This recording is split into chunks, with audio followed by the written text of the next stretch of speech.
Hi everyone and welcome to the Security Tapes. Today we have got with us Steve Lorimer from the Hexagon Group, and the title of today's cast is From Chaos to Control, the Art of Crisis Response in Cybersecurity. So that was Steve's chosen subject. So I think without any further ado, if we can hand over to Steve. Steve, can you tell us why you're here today? What got you into security? A big wide open question to get going.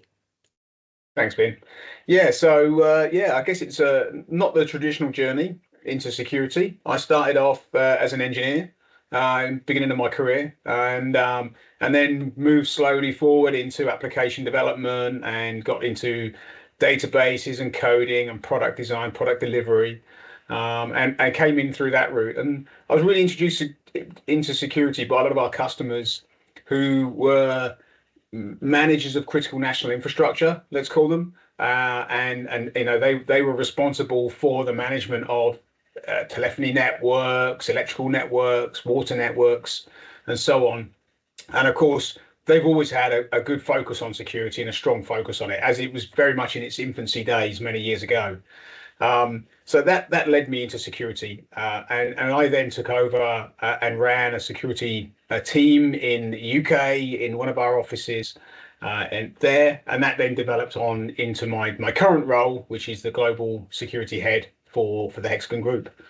So today we're going to be talking about the response and resilience piece, handling a crisis, a breach when it comes up.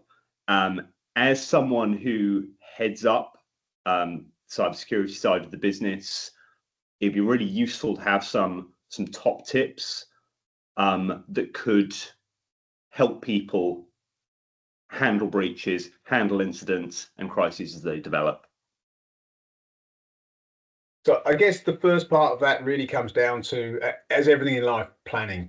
You know, you've really got to start with the planning phase of this, and it's a bit of a cliche, but unless you get the planning phase right and well and truly, you know, road tested, you're never going to get the actual response itself in order. And part of that planning is, of course, socializing the fact that there will be a breach at some point in time. You know, you've got to make people aware that no matter how much money you pour into your security program, how many people you have, the great people, the great technology, breaches happen. They can be human errors. They can be particularly persistent, advanced persistent threat actors, or they can just be someone who gets lucky from the outside. Of course, you can be insiders too. So breaches happen. So socializing that is the first part of planning, making sure that people are aware that one day this will happen. Then you move on from the acceptance of that point into the, okay, so how do we respond? What do we do? Okay, what's the first thing we need to do? And then do we have a registered kind of roadmapped series of actions that we're going to take to control this incident, to contain it, to close it down as rapidly as possible, and particularly to try and minimize losses. And those losses could be data losses leaving the business, or they could be loss of time, impact to the organization and its operations. So once you've gone into those planning processes, you've then got to test it. Look, a good fire drill, always comes in handy, right? The company that runs the fire drill and works out how to get all the people out the fire door successfully, probably the ones that walks away unscathed while the buildings are burning. And that's absolutely true in an incident. You've got to road test it. You've got to make sure that everyone's got some muscle memory, that people understand what their role is within the incident. We can't all be the chiefs. We can't all be the Indians. Someone has got to, take command role. Somebody's got to take on the role of, planning and documenting and effectively project managing an incident. It's a project at the end of the day. As you go through an incident process, there's a start, there's an end, and there's some things you have to do in the middle. And so making sure people have the roles, they understand what those roles are, and they've been given the breadth and time to learn that. It is critical. As you go into the actual delivery of the process itself, then there are a number of clear technical steps. First and foremost, identify what's happened. What's the current impact right here, right now, and how do we go about attempting to contain that, prevent it spreading any further? Are you looking at a one-off moment, or are you looking at a persistent actor who's in your network? and therefore is likely to be pivoting, likely to be moving and traversing your network to get to higher value assets, to route themselves in further to your network, and therefore they're going to become more difficult to extract from the systems as a whole. So really, the whole process as you go through is about going through some clearly defined steps and clearly defined processes, and using the technology and the tools you've got available to you, and of course the people. And the people are one of the most important parts of that, because how people respond and their clear and calm actions and the clear decisions that they make is the most essential part.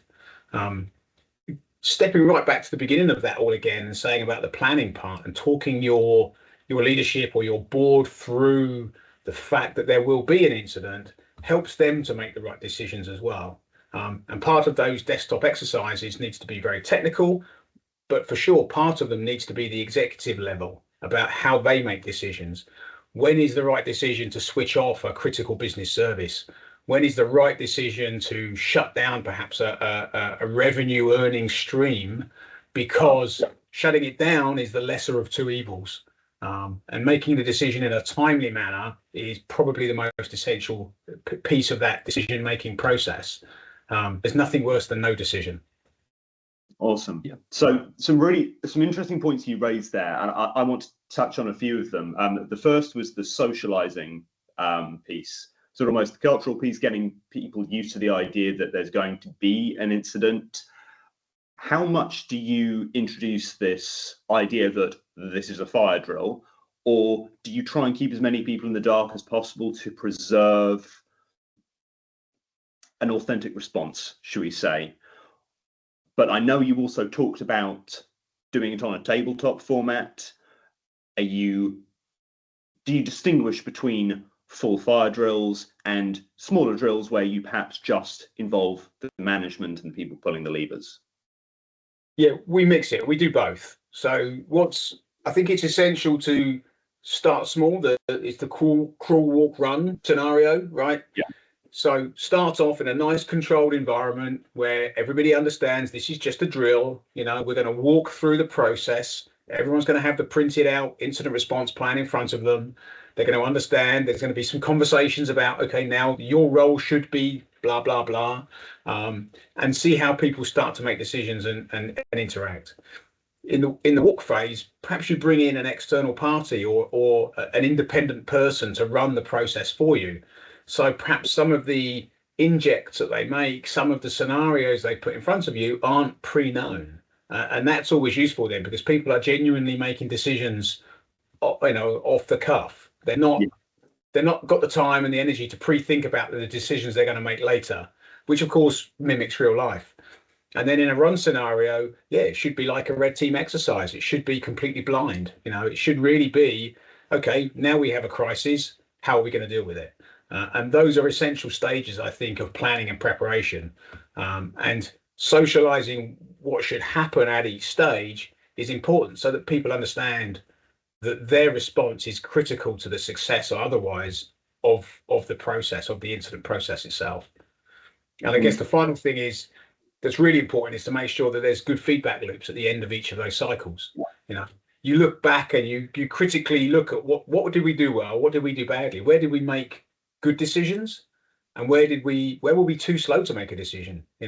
What were the potential outcomes of that slow decision? Where did we not pick up on a certain critical piece of information that was given to us that would have enabled us to make a better decision had we recognized it? And that's really important to have that feedback loop. And I guess, like, if you were looking at sort of the major frameworks here, Steve, as well, they'd talk about doing this probably twice a year is the general advice. I mean, my gut feeling is that's not enough, and the way you describe it, I'm guessing you'd do more than that. Would that be fair? How often would you say you'd sort of delve in and do the exercises? It's a maturing process, so we're trying to do it more. And one thing which we're also doing within that is I'm asking the incident response team now to start treating occasionally a lower level incident, maybe a priority 3 incident, as if it was a priority 1. So go through all of the motions and all of the processes as though it's a priority 1 incident, including with a notification up the tree. Now, of course, when we notify, we tell them this is not a real priority one, this is a practice priority one. But that way it gets people to exercise those processes. And it's about keeping everybody honest to themselves as well, right? I mean, you've got to be able to sit back and say, have I done the best job that I'm able to do today? And by having that regular interaction with those processes, you're much more likely to do that good job. Yep, makes sense.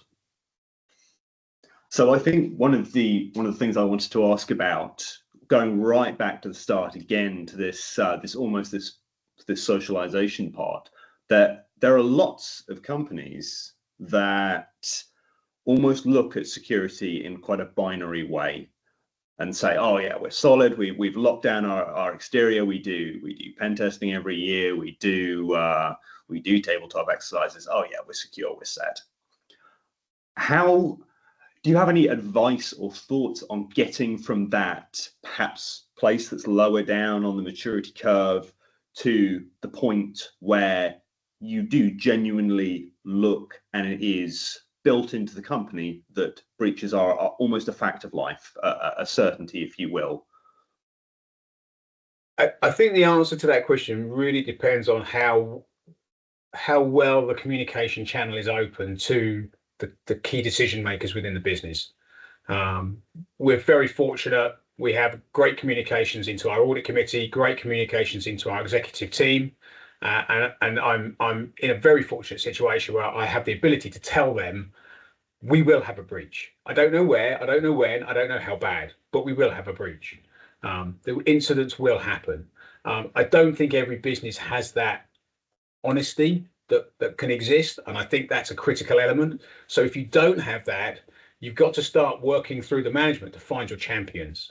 You've got to find the person that cares enough about it to be prepared to back you up in those situations, to be also the voice perhaps in the management meeting that's saying this will happen, we should be better prepared. Once you get over that hurdle of acceptance, then the door's open to the preparation, of course. And I think that's really the most important part of it. If you're able to have that discussion, then the next decision making process becomes much easier. Of course, you can walk people through critical crisis, like a ransomware exercise or something like that, and start to throw ideas in about, do you make payments? When do you involve law enforcement? When do you go down those kind of much more tricky processes? And the decisions get a lot harder and a lot bigger at that point. Absolutely. Yeah. It's interesting you brought up the security champion piece as well, because that's something that comes up with a couple of people we've been talking to recently, one in the financial sector, and particularly when you get these large, mature environments, but you've got tons of different teams in different silos, maybe spread across different geographies. I feel like there is a real importance to having dedicated individuals that are going to beat the security drum and really getting everyone pulling together, because it's all very well saying, oh, we're a security first company. It's trying to instill that culture, but really it comes down to you almost have to create it by force of will, I think. Yeah. Sometimes you do. Sometimes you do have to be very persistent to get that message to them. Of course, some people are much more open and accepting of the message. Maybe by virtue of the fact that they're customer focused and their particular customers come from a sector that's very security minded. But equally, you have to accept that not everybody is going to treat security as the top part of their agenda. Even if they do recognize that from a business risk perspective, it's one of the greatest risks to the organization, to most organizations today. I mean, it can be the decider between successful, revenue streams or the business going under because of a reputational damage. And so you've really got to work through and find those people that are willing to care about it more and willing to drive it forward more. But at the same time, not play down those who don't find it the most important. You just have to accept that not everybody's going to be that way. And I think it's key to then work through the team. Knowing your audience is, of course, critical. You've got to make sure that when you're trying to deliver a message to somebody, you understand what's important to them. To the CFO, the most likely importance is the revenue stream, the forward-looking revenue stream, and the cost base. And of course, that's sometimes if security is going to become a hurdle to revenue and a drag on the cost base, then it's clearly going to be seen in a different light. If you're in a, let's say, I mentioned critical national infrastructure earlier on, if your customer base is in C&I, then they're going to have a much stronger focus on security because they're regulated to do so. And so it helps drive the conversation that way. So maybe if you find an executive, a chief operations officer or sales VP or whatever the job title is for that your team, if they've got that focus, then perhaps they'll bring that forward to the board meeting for you as well. Yep, absolutely. Vin, I think were you going to jump in with something earlier? No, you kind of. I suppose, yeah. My question more about that socialization piece, and it was initially when you begun that process, what was the reaction of the board? And my mind kind of wandered to people lower down the curve again, thinking, I can imagine a board, they've invested heavily in bringing someone in to look after security, to see that as your responsibility. And I can imagine a lot of boardrooms when you're saying, oh, guess what, guys, we're definitely going to get breached. That kind of is an interesting conversation. And I just wondered, kind of different for you because your organisation is a lot higher up the curve, but what's your experience of how a board reacts to that first time they hear the reality, I guess, about where we are as a community now today, where we are as a sector and the likelihood of being breached, really? I think there's a mixed bag across the group. Some probably already accept that fact that these breaches do happen. Yep. Other ones perhaps who hadn't thought it through, it was quite a shock. When your head of security turns around to you and says, we are going to be breached, that's perhaps not the message you were hoping to hear that day. But at the same time, the reality is, it's almost impossible to be 100% secure, right? I mean, some people would probably counter that and say, no, it is impossible to be 100% secure. And so you've got to tailor your security level for the risks that you have in front of you as an organization and the organization that you are. If you're the Bank of England, then you've got perhaps a different security risk tolerance to a small independent consultancy with no physical infrastructure.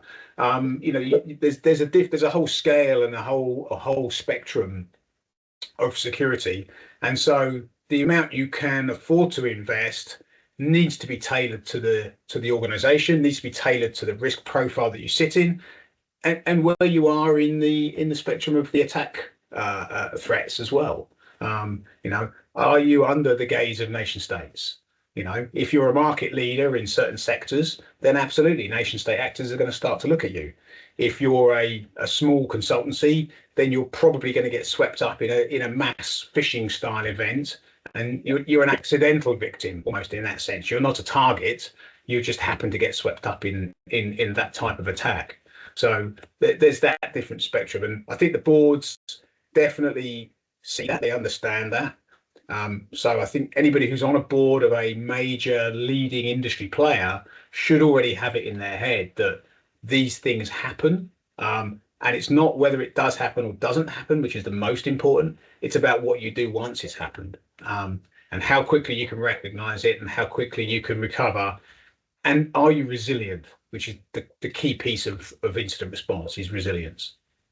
Yeah, and it is about that, isn't it? That sort of your RPO and your RTO, how quick you can get back to where you want to get back to, I guess. And I think one of the things I'm very passionate about, and a big reason we're doing the podcast, is to have people that are as advanced and mature as yourself, sharing with people who are a lot lower down that curve. We've hopefully got a lot of viewers who are going to see this and they may be a bit unsure about what to do next. And one of the things I always say is, do a gap analysis against ideally aggregated frameworks, and it'll give you an idea where you are, and prioritize what you can do.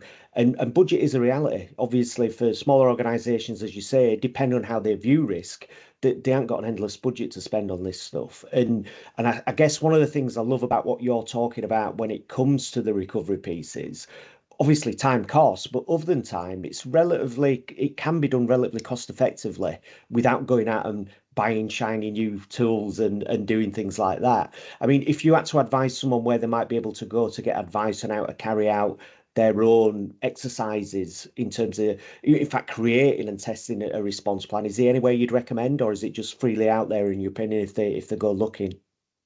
I'd say the first place to stop, if particularly for your UK listeners, would be the NCSC.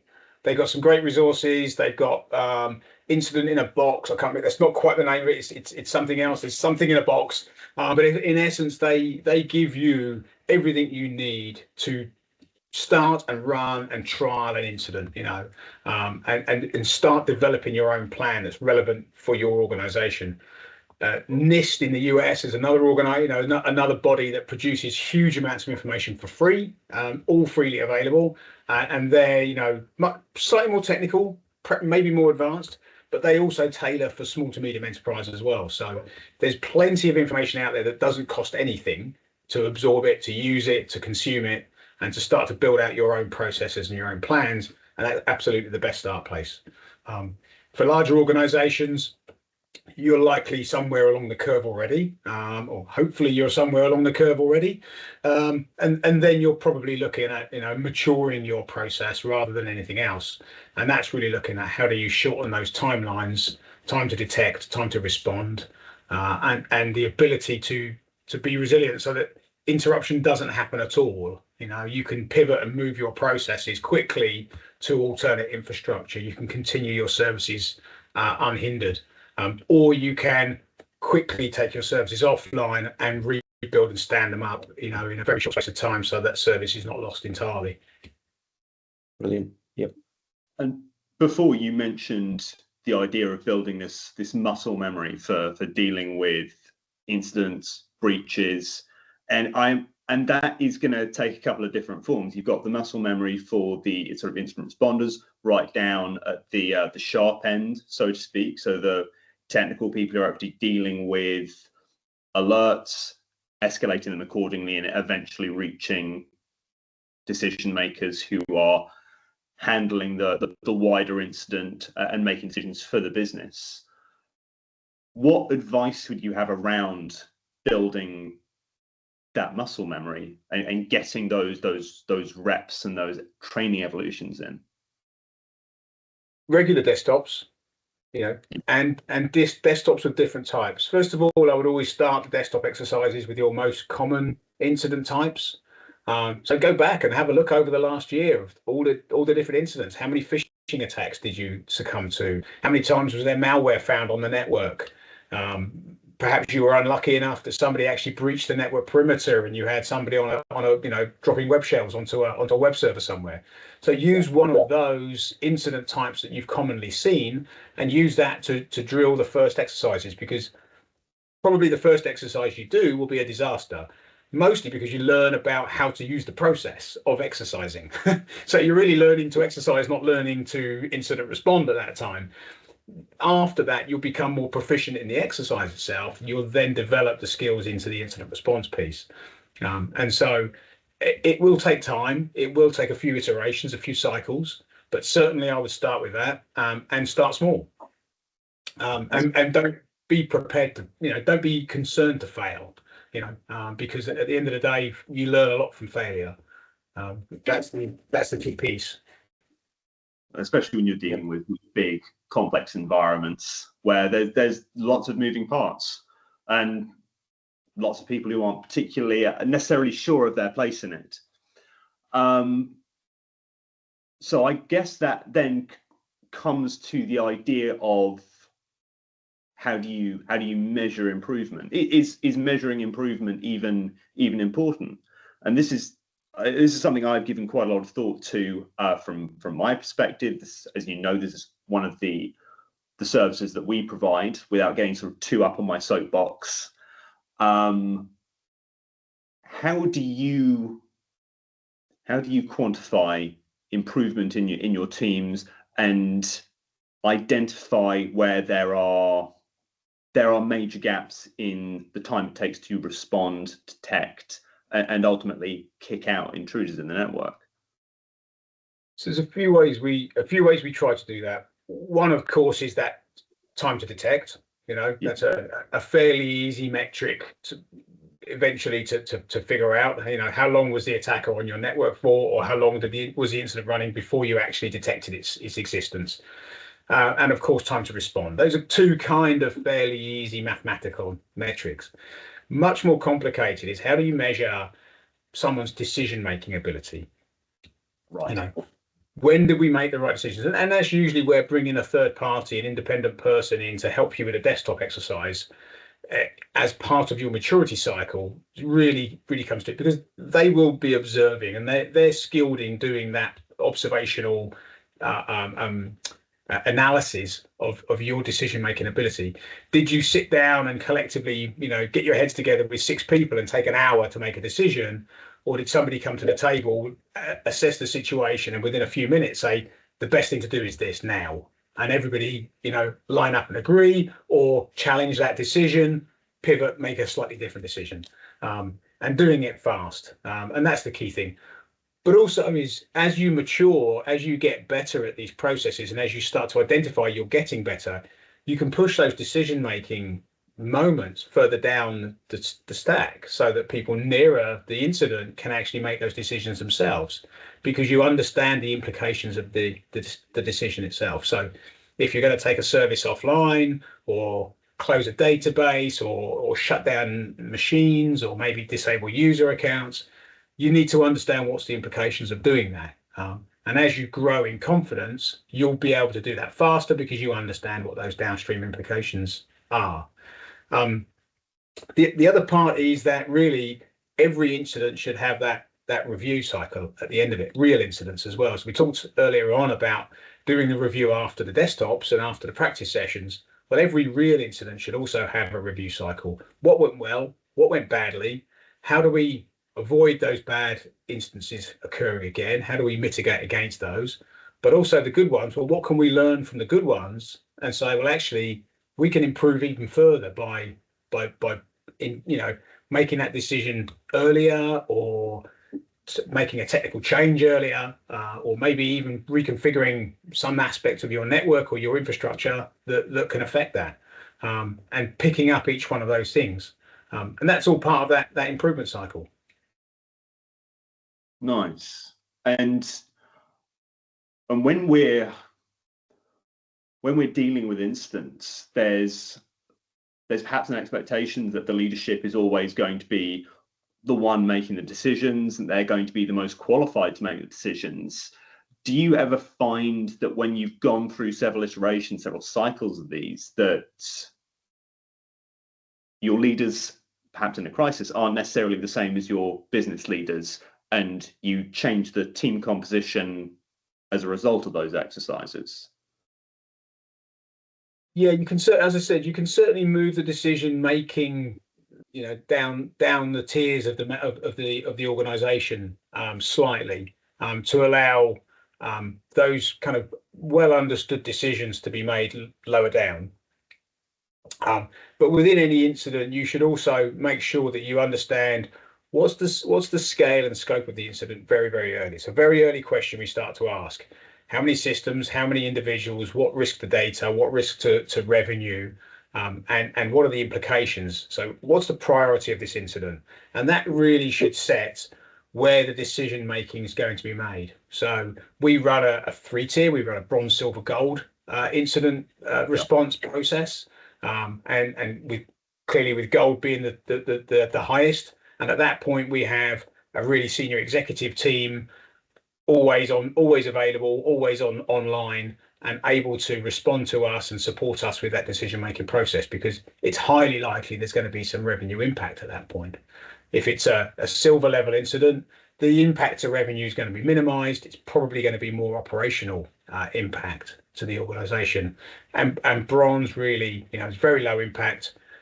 The executive team will probably be informed about it post-incident entirely.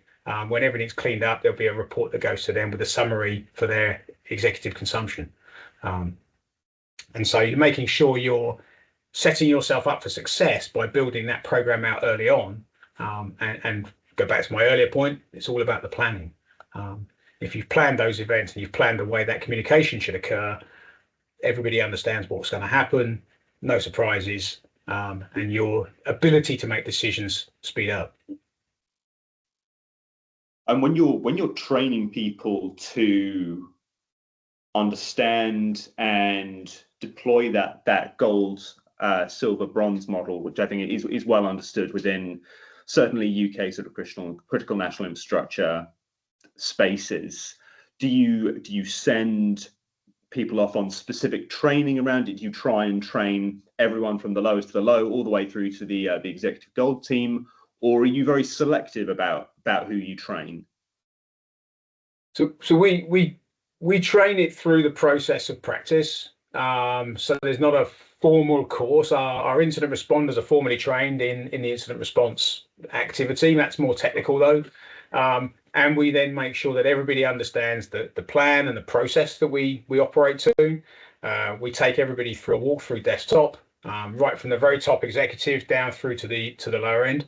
And we're actually just engaging now with a third-party vendor who I won't name, who operate an online platform that allows you to train on the online platform. So now we're able to link up our technical responders with our management decision makers within a platform, and again cycle that desktop exercising process. And it's a little bit more realistic, it's a bit more real time, and that gives us the ability then to get everybody operating together on the same incident and start making decisions, and for them to see the impact of their decision. And you're regularly getting that exposure. Yes, absolutely. Outstanding. Then was there something from you? No, I'm fine, mate, at the moment. I'm just absorbing. Perfect. So when you're putting together incident response plans, again, going to be so dependent on the organization, so dependent on maturity level. What is the thing you most often find is missing or hard to nail down? I appreciate you've been at Hexagon for a long time, so you might not be able to quite speak to the way other companies do it. But what would you feel like is the hardest, sort of most sticky part of getting a solid plan in place and making sure people can follow through it on the day? Yeah, I mean, I'll talk about Hexagon. We're a very broad organization. You know, we're a wide, diverse company with many different business units internally. And so making sure that you understand who's responsible for certain aspects within the business is quite complicated. We're not a narrow organization with a very clear single management line, if you like. So we're almost like an enterprise of enterprises. So our incident response process needs to embrace many different business teams across the organization. So making sure that we have the right preparation inside each business unit is key. That's a very difficult thing to get right because you've got to effectively lead lots of different people through that process. But I think the other part that's difficult to get into the plan is what I call the people element. And that's really about, how do you look after your incident responders during an incident? Everyone assumes that the plan works in a nice linear way, and you start off at number one on page one and you work your way through these steps in a process. Well, that process may run for half a day, or it may run for several weeks. And if you're into the several weeks category, or even over the span of probably 2 weeks, you need to switch modes a little bit and start to think about how do you protect the people, because the people are going to be working long hours, hard hours under very stressful conditions. If it's a heavy incident where there's potential attacker on the network, that's going to take some time. And, the business may be starting to get anxious around revenue loss, around reputational damage, internal employees who at this point may not know anything around the incident, may be asking questions why services are offline. Why can't they get to certain data stores? Why can't they get to their source code repositories or something? And so the pressure starts to build on the internal team. And I think what's difficult to layer into a plan is that you have to help those incident responders and give them a kind of almost wrap a blanket around them and insulate them away from that heat of the business and the heat of the moment, so they can focus on the task that's really in front of them, and that is to find the attacker, to remove the attacker, to restore services back to normal, and to understand the totality of what happened during that incident, which again, even once you close an incident down, can take quite some time to go back and really understand exactly where an attack has been on your network, how many servers, how many systems they've touched, and check that they haven't left any further back doors, and left themselves another foothold somewhere to come back post event. So the event doesn't stop when you switch all your systems back on again. Absolutely. And there's always going to be that nagging concern for the people who've been dealing directly with the incident, that they've got everything, and that it's not going to rear its head again. Yeah, absolutely. And they genuinely, the incident response teams, they genuinely care, and they're genuinely trying to do their very best job. But corporate networks are huge and vast, and it's very, very difficult to get onto every single system and then fingerprint every system to understand, from a forensic perspective, can we be 100% certain the attacker never got here? And I think those are the times when you have to use a little bit of intuition, you have to use a little bit of common sense, and of course take a risk-based decision of when's the right time to say, okay, I think we've gone far enough through this process. We now probably have all the information we can. Perhaps you pivot at that point to put in place some additional monitoring to say, okay, well, let's look more closely to understand if something happens again based upon the IOCs we've seen before, the TTPs the attacker was using. Do we have a good picture about what that attacker looked like? What were they doing? How were they moving? What techniques were they using to get across the network? And can we detect that movement? Because ultimately you can probably never be 100% certain you've got them out. It's like that original security piece, isn't it? If you're looking for certainty, then maybe not in the right line of work. Yes, yeah. And again, sometimes that's a difficult message, right? The business say, are we clean? Are we done now? Is the attacker completely gone? And it's very difficult to say yes, because you don't want to leave doubt, but equally you don't want to overpromise, and you've got to be very realistic with the organisation and the business teams to say, to the very best of our knowledge, we believe now we've got the attacker out. We believe now that the networks are clean, and we've put in place additional monitoring to find out, to see as early as possible if anything happens again. Absolutely, and it almost goes back to that feedback loop, doesn't it? You need to get those lessons learned in place, if only for you to be able to take the TTPs from what has just happened and go, okay, if they start doing the same thing or similar things, we're going to be able to spot them and kick them out as quickly as possible again. Yeah, absolutely. And it's really about then trying to give your team, I'll go back to looking after the people, trying to give your team the ability to step down a little bit while remaining on relatively high alert in case something recurs, something comes back. And of course, there's probably still some more cleanup. You're probably still doing more forensics in the background, and of course, the thing that the executive team want at the end of it is can we get a report to truly understand what's fully happened? And that takes time to compile and pull together. I think a big thing about that as well, Steve, you're in a tricky position, shall we say, because on one hand, obviously, all eyes are on you to make sure the organisation's secure.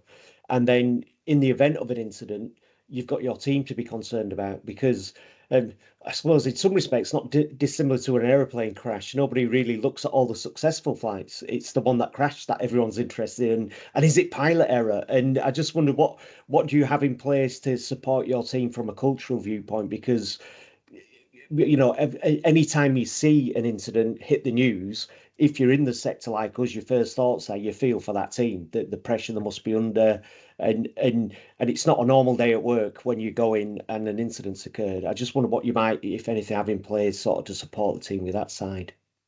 Yeah, absolutely. I mean, the first thing we do is once that, if it's a major incident and it's starting to run on over several days, then we become very aware of the numbers of hours people are working, the intensity they're working at, the stress and pressure, depending upon how the business is responding and reacting. And sometimes that's driven by external factors. Most companies operate to a financial year. Incidents that occur right at the end of a financial year have much more impact than those that occur in the middle of a financial year. If you've got to take your finance or your billing system offline, that's going to be a huge impact to the business, right? Because you can't book that revenue at that time. So you have to be cognizant of the business needs, but you've also got to look after the people who are doing the work and make sure that you've got the ability to, tell them, right, okay, I now need you to step away. I need you to take some time off, down tools, go outside, go and do, one of our senior engineers keeps chickens, and so on more than one occasion I've told him, you need to go and feed the chickens, and just go and do something that's not on the keyboard, that's not looking at a screen, can take your mind off the subject. Actually, you'll probably come back with some fresh ideas anyway. And so you've got to make sure you have the ability and the support from your HR team and the understanding of the executive team that people need time away to recuperate, to relax, to re-energize, and to come back with some fresh ideas at the after they've slept or after they've had a good meal break. But that's key to the process, and you've got to look after the people, because it is a people game at the end of the day. The technology tells you a lot, but the people make decisions. And that's a really nice, humane message that I think lots of people would miss out from their incident response plan. It's all about, as you say, the technical controls containing the incident, and they're not thinking about their main tool in containing the incident, which is, of course, the people. Especially when you're dealing with something that's very PR sensitive, like the big retail breaches that have happened in the UK recently, where I'm sure all the incident responders are abundantly aware they're tremendously in the public eye. How do you balance the incident response side with the business as usual stuff? Because just because one thing has happened doesn't necessarily mean there aren't things happening in the background, and your normal day-to-day stuff needs dealing with, needs handling. How do you split the team? Yeah, so we organise so that our incident response team are fairly independent. Now they have a backdrop of the day-to-day tasks that they're doing, and they're, of course, they're handling incidents on an hourly basis. I mean, small incidents occur all the time. Very trivial things that are dealt with, cleaned up, password resets, systems scanned and cleaned for malicious files or whatever the incident type was. And of course, none of that stops when you have the big incident. What you need to do is make sure that you're able to prioritize and look at risk and understand which things need dealing with now, and can we actually take slightly more of an impact somewhere else in the business while we deal with this critical incident. And you've got to do the balancing act, of course, to understand is when's the right time to reach out to your partner network and bring some partners to the table, right? So we have a number of external partners we work with who are ready and able and skilled and knowledgeable to bring to the table if we need them. And they range from small independent, one-man band type, really high-end forensic engineers, through to huge organizations who support us with massive teams and can really put boots on the pitch very quickly, pretty much anywhere in the world that's needed. And we work with all of those different types of organizations, and depending upon the needs of a particular incident, we may pick the phone up to any one of them. And knowing when to do that is, of course, essential. And of course, working with your external legal counsel, your cyber insurance company, again, two critical partners within that ecosphere, because at some point you may want to create legal privilege and make sure that all communications are protected.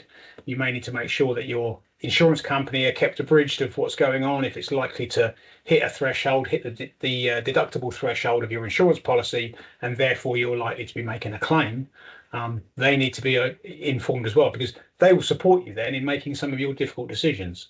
Knowing what the downstream effect is from a financial perspective, they usually have some great advice and some great information to bring to the party as well. That makes a lot of sense.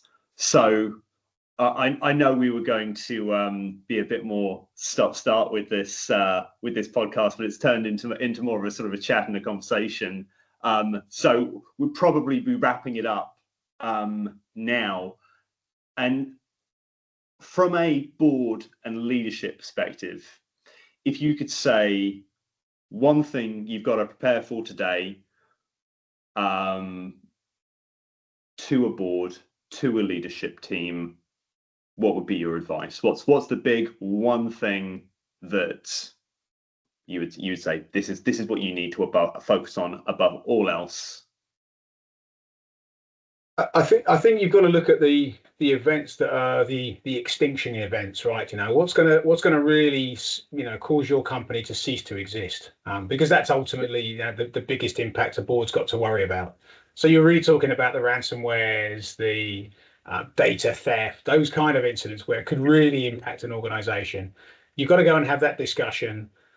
What do you do in those situations? You've got to raise the question to pay or not to pay. That's a critical question, and everyone's default first reaction is, well, of course we don't pay, because when you say, well, if that payment stops the company from ceasing to exist, maybe payment might be the right approach. If you're going to make that payment, how do you make that payment? Usually, we all know nowadays that the attacker wants a pile of Bitcoins. Well, yeah. Are you ready to pay Bitcoin? Do you have a Bitcoin account? Do you have a broker somewhere who can convert real money to Bitcoin? What type of cryptocurrency are they going to ask for? Well, you won't know that until they ask, of course. There can be obviously many different types. So having those early discussions with your board is essential, because those are the critical things which need quick decisions and need a bit of a conversation, and you need to allow people time to dwell on those answers before you get to the heat of the moment. Absolutely. And again, going back to that, being able to lean on your legal teams and your insurance teams, and whether that changes the picture, because of course you might pay and you might be disappointed with the service that your ransomware threat actor provides. Absolutely, that's a big part of the to pay or not to pay discussion. You've got to make sure that you bring all those points to the board when you table that question, because there's no guarantees, right? There's no honor among thieves. And you won't be the first company, let's say, to pay and then not receive the decryptor that actually works, or for that data then not to appear on the dark web somewhere anyway. Because many of these actors, they're not exactly the most honest group. So I think it's essential to know that and have that discussion early on, but also to make sure that you protect people in the decision-making sphere. You don't know where those attackers sit.